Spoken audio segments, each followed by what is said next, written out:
Welcome student, जामनीकांत BEd college की class में स्वागत है आप लोगों का। आज हम लोग रिसोर्स मेथड में जो पढ़ रहे थे उससे संबंधित आज हम जानेंगे करिकुलम जो होता है हमारा पाठ्यक्रम वो कैसे रिसोर्स है, कैसे हम उसके माध्यम से जो है हम पढ़ाते हैं बच्चों को। तो आज का हमारा टॉपिक है curriculum as a resource material. तो आइए क्लास में सबसे पहले तो हम इसका मीनिंग जानते हैं कि करिकुलम का अर्थ क्या होता है, करिकुलम के बारे में ये कितना लाभदायक होता है, हमारा पाठ्यक्रम जो होता है वो पढ़ाने के लिए कितना उपयोगी है, ये कैसे एक संसाधन का रूप लेता है कि जिसके माध्यम से हम बच्चों को वास्तविक और व्यवहारिक ज्ञान देने का प्रयास करते हैं। तो सबसे पहले हम लोगों को ये जानना होगा कि करिकुलम एक्चुअल में है क्या, इसकी आवश्यकता क्या है, इसका महत्व क्या है। जब तक हम उसके बारे में नहीं जानेंगे तब तक हम उसका सही ढंग से उपयोग नहीं कर सकते। तो सबसे पहले हम मीनिंग पे आते हैं। मीनिंग में है इसका पाठ्यक्रम क्या होता है। पाठ्यक्रम उन समस्त अनुभवों तथा का समावेश है जो बालक अपने व्यक्तित्व के सर्वांगीण विकास के लिए अपनी आवश्यकताओं, रुचियों, अभिवृत्तियों और क्षमताओं के अनुसार कक्षा में तथा कक्षा से बाहर विभिन्न विषयों तथा खेलों क्रियाओं से प्राप्त करता है। यह क्या है कि बालक जो है वो क्लासरूम में क्लास टीचिंग के माध्यम से हो या क्लासरूम से बाहर अदर एक्टिविटी के माध्यम से जो कुछ भी वो सीखता है, जो अनुभव प्राप्त करता है, वो हमारा करिकुलम है। यानी पाठ्यक्रम के अनुसार हम बच्चों को इन सारी माध्यमों से जो है उसकी क्षमताओं में वृद्धि करते हैं, उसकी ज्ञान में हम लोग क्या करते हैं, विकास करते हैं। ये ज़रूरी नहीं है कि पाठ्यक्रम से संबंधित जो कुछ भी हम पढ़ा रहे हैं वो केवल क्लासरूम के अंदर ही हो, वह क्लासरूम से बाहर भी हो सकता है जो हमारा पाठ्यक्रम से संबंधित विषय होता है। इसकी परिभाषा हम आते हैं कि परिभाषा वैसे पाठ्यक्रम की बहुत सारी है जो मैं आप लोगों को ऑडियो के माध्यम से और भी चीज़ों के बारे में विस्तृत रूप से बता दूंगी।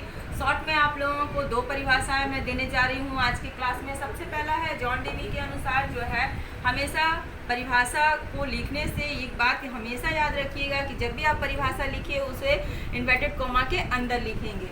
जॉन डेवी के अनुसार सीखने का विषय या पाठ्यक्रम पदार्थों, विचारों और सिद्धांतों का चित्रण है जो कि उद्देश्यपूर्ण लगातार क्रियान्वेषण के साधन या बाधक के रूप में आ जाते हैं। जब कुछ भी हम सीखते हैं या सिखाने की प्रक्रिया में जो है, चाहे वो पाठ्यक्रम हो या फिर पदार्थ हो या अन्य विचार हो, वो क्या होता है, एक साधन या बाधक, यही चीज़ होगा। या तो हम उससे कुछ सीखेंगे या फिर हमें उससे कुछ परेशानियाँ होगी। तो इन दो चीज़ों के माध्यम के बीच में जो आता है उसको स्पष्ट करने के रूप में वो हमारा पाठ्यक्रम कहलाता है। ये जॉन डेवी के अनुसार है। एक बहुत ही छोटा सा आपका परिभाषा है, ये एलन के अनुसार है। एलन के अनुसार, एलन का कहना है कि पाठ्यक्रम क्या है, पाठ्यक्रम वातावरण में होने वाली क्रियाओं का योग है। जो एटमॉस्फेयर हम अपने स्टूडेंट को देते हैं, चाहे वो क्लासरूम हो या क्लासरूम से अदर एक्टिविटी हो। अगर रिसोर्स मटेरियल की बात करते हैं तो पिछली क्लास में हम लोगों ने जितना रिसोर्स मटेरियल के बारे में जाना है वो हम क्लासरूम और क्लासरूम से बाहर भी जो है उसके माध्यम से उस पद्धति को अपना करके बच्चों को सिखाते हैं। तो सारा कुछ जो है हमारा रिसोर्स मटेरियल में आ जाता है, जितने सारे मेथड अभी तक हम लोगों ने पढ़ाई किया है।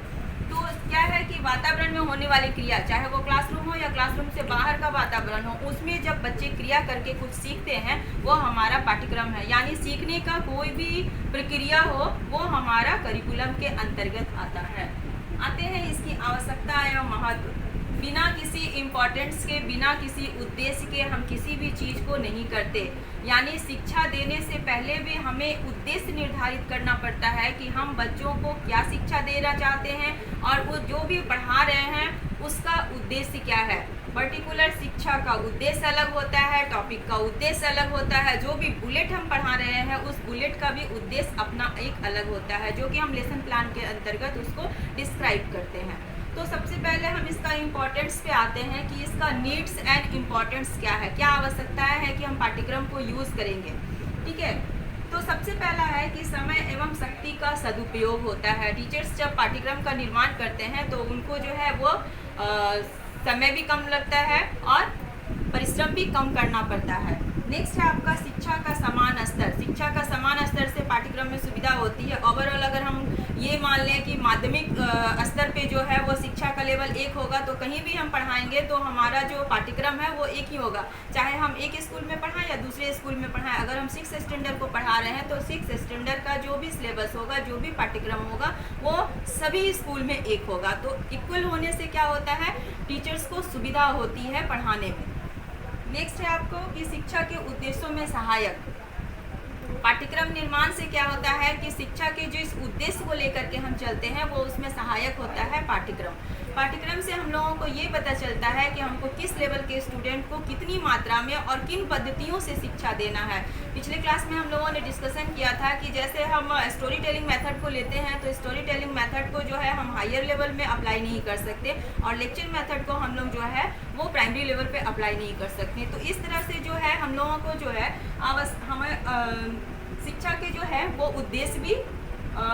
उद्देश्य के लिए वो सहायक हो जाता है कि हम किन स्टूडेंट को जो है क्या पढ़ाएंगे, तो उसका लेवल जो है वो हम लोगों को पहले पता चल जाता है।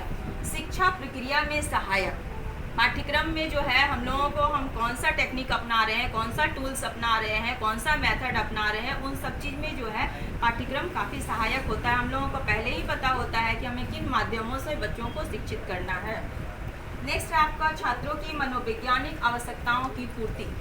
सिंपल सा है कि मनुष्य क्या है, सामाजिक प्राणी है। तो हम जो कुछ भी करते हैं अपने उद्देश्य की पूर्ति का, यानी वर्तमान में अपनी आवश्यकताओं की उद्देश्य की पूर्ति के लिए हम क्या कदम उठाते हैं और अपने भविष्य को जो है हम किस प्रकार से अच्छा बना सकते हैं, या कौन सा चीज़ जिसको हमको पाना है, कौन सा उद्देश्य जिसको हमें लेना है अपने भविष्य के लिए, तो उस चीज़ को भी जो है हम पाठ्यक्रम के माध्यम से बहुत ही आसानी ढंग से जो है वो क्लियर कर पाते हैं कि हम बच्चे को कहाँ तक पढ़ाएंगे और आने वाले समय में क्या पढ़ाएंगे।